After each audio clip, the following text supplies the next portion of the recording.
course of the 1990s and early 2000s, Josef Ratzinger sat down with a German journalist called Peter Seewald, and they had a series of very lively conversations that covered a wide range of topics, mostly theological, about God, creation, redemption, the cross, last things, etc. And these edited conversations appeared as two books.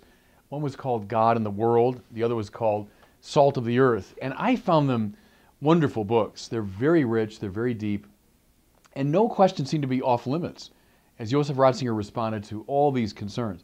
And what's really most interesting is Peter Seewald, who's a well-known German journalist, began these conversations as a sort of unfocused agnostic. He ended them as a Catholic. It was precisely his confrontation, his dialogue with Ratzinger that led him to the faith, which I think is extraordinary. Well, just this past summer of 2010, Seewald sat down once more with Josef Ratzinger, but now he was not talking to the head of the Congregation for the Doctrine of the Faith, he was talking to Pope Benedict XVI. And what's really wonderful is Ratzinger's elevation to Pope did not change significantly the dynamic. It was still a very lively conversation. Once again, nothing was off the table. Seewald raised issues both theological and practical and moral, all sorts of things. And throughout, Ratzinger is just a model of the teacher's art.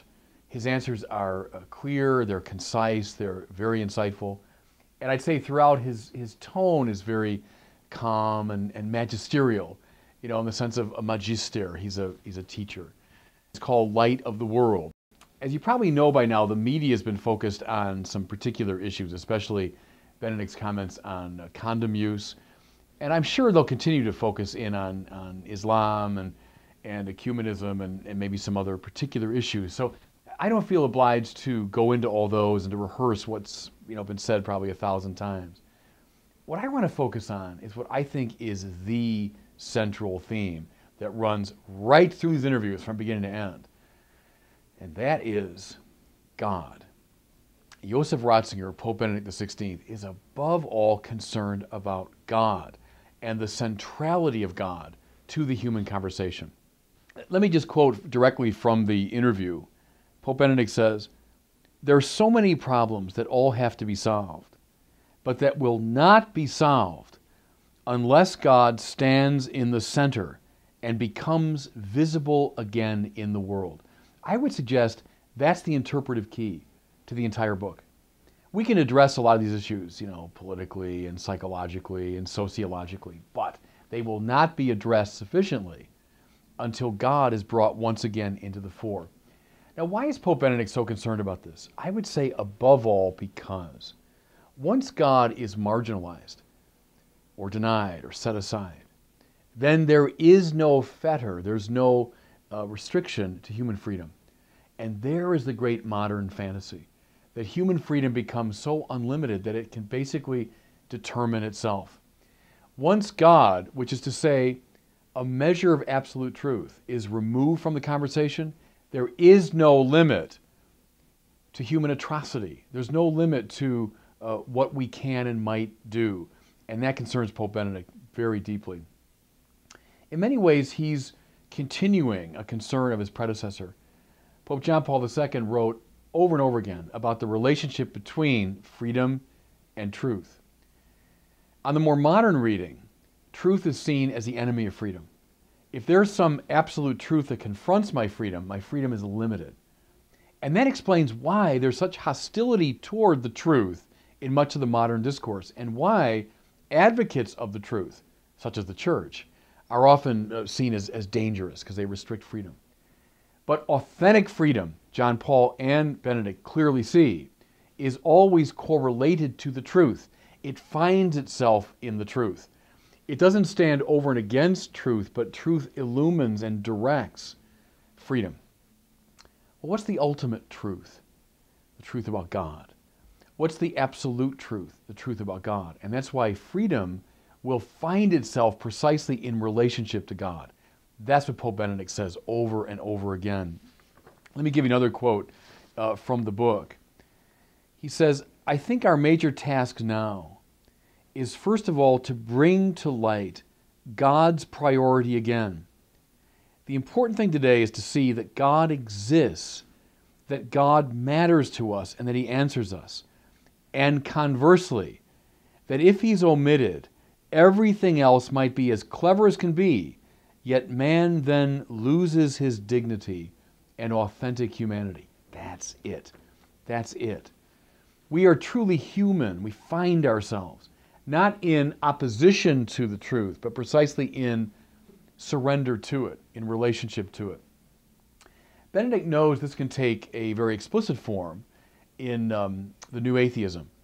The New Atheists who are aggressively going after the idea of God in the name of human freedom.